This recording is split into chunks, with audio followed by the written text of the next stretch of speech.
Interesting to see that you're in the science fiction movie at last. You see, you're actually in it watching the players come out openly and tell you how it's going to be. They're not asking you how you like it, no, they're telling you how it's going to be, whether you like it or not. And they have many, many different techniques. Professional persuaders coming out from different universities who've been taught behaviorism and psychology, public relations, who even are taught all the techniques of marketing ideas to you.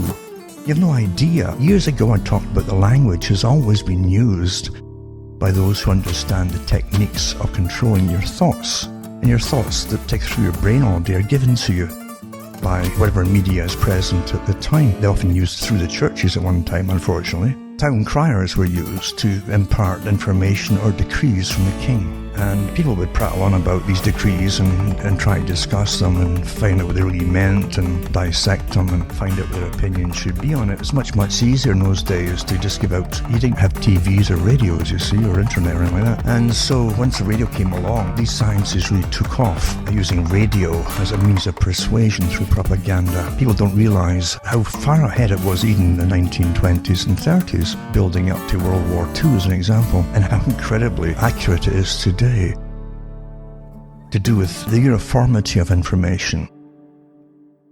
If you must control societies and worlds, you might say, or nations, then you must control all information. But never give the impression that you control it. You simply make sure that 1,000 different points of light, as they often refer to their agendas and their NGOs and think tanks and so on, that work towards the same goals and put out the same information. But it appears to the public, oh my goodness, it can't all be the same because there's 1,000 newspapers across the world and magazines can't all be connected. Well, they are all connected. It's quite easy to have them all connected, especially since they're all taking information from one or two news sources, why they all have the same propaganda. Back in the 30s, I did the talks years ago to do with the 1930s and the 40s, where the Rockefeller Foundation actually put out surveys, did intensive surveys, and they did very accurate ones, just as the same today, you know. If you want to do something, find all the information about it, then use that information to manipulate your ideas into reality. Make it all happen. That's why they've never been afraid to push agendas forward. They really study their victims carefully before they do it. They understand human nature, hence the incredible investigations of psychology, human behavior, and so on by the different sciences are involved in it. And back in the 30s, Rockefeller and his group realized they only needed about 30 or 33, again naturally 33, right, newspapers and magazines to control all the rest. The rest of them would just copy from the 33, you see.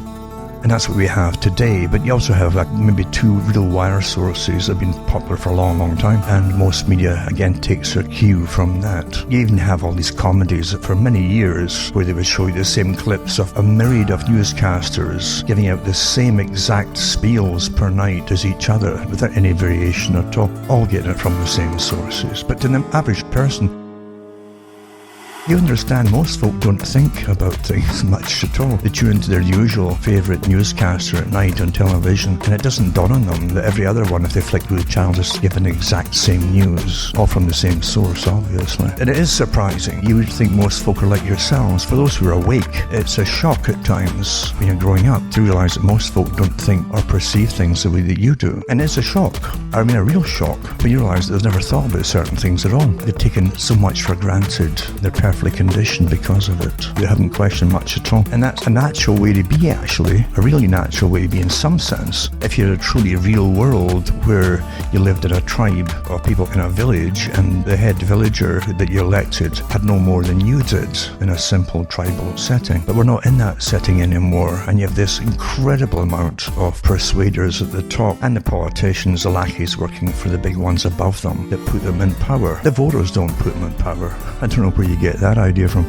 It's been that way for an awful long time. Politicians are very carefully selected and screened before you even hear their names by the same source. Carroll Quigley talked about that too. In the 1960s, his main book came out, Tragedy and Hope. And he talked about was the fact that he and a squad of professors were brought in as professional persuaders to debate people who were causing ruffles in society by exposing things which governments and governmental agencies or even the CIA were really involved in. And what they would do would bring in about 3 or 4 professors, give them a couple of days to swat up the topic, and they'd go in there in agreed fashion to attack the person who's either putting a book out or putting out information that's exposing things that they didn't want to be known to the general public. So they would try and ridicule the person as you're a person who knows very little really, and a little knowledge is dangerous. We professors know what we're talking about. And you defame them and smear them on television. And Quigley said that would generally work. He talked about this in some videos, by the way, 2 old ones years ago. And he said Gary Allen came out with a book called None Dare Call It Conspiracy. And he said this guy knew his stuff.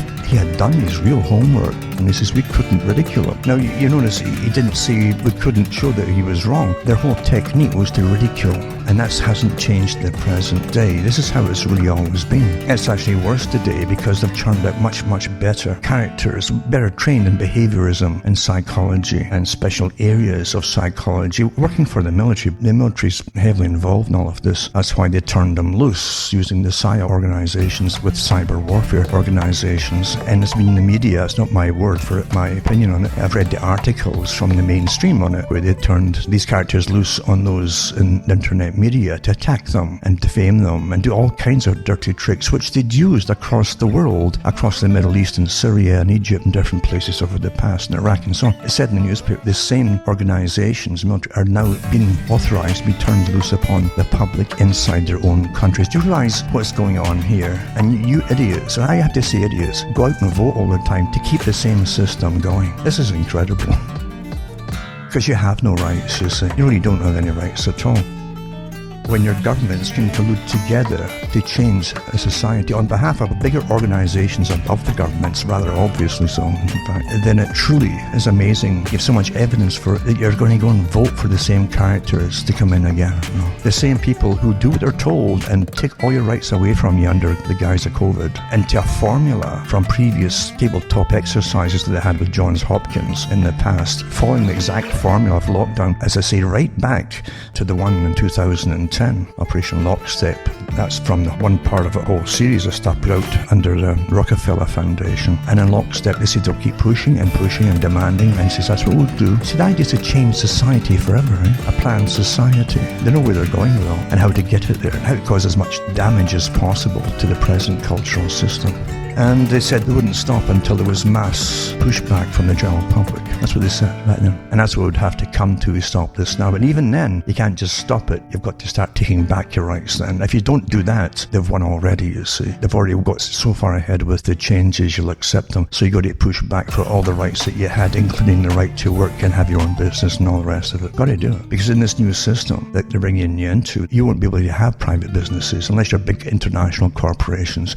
It's a very old plan. Very old plan. And you're not in the club, as comedian George Carlin said. You've got to start taking back your rights. Got to do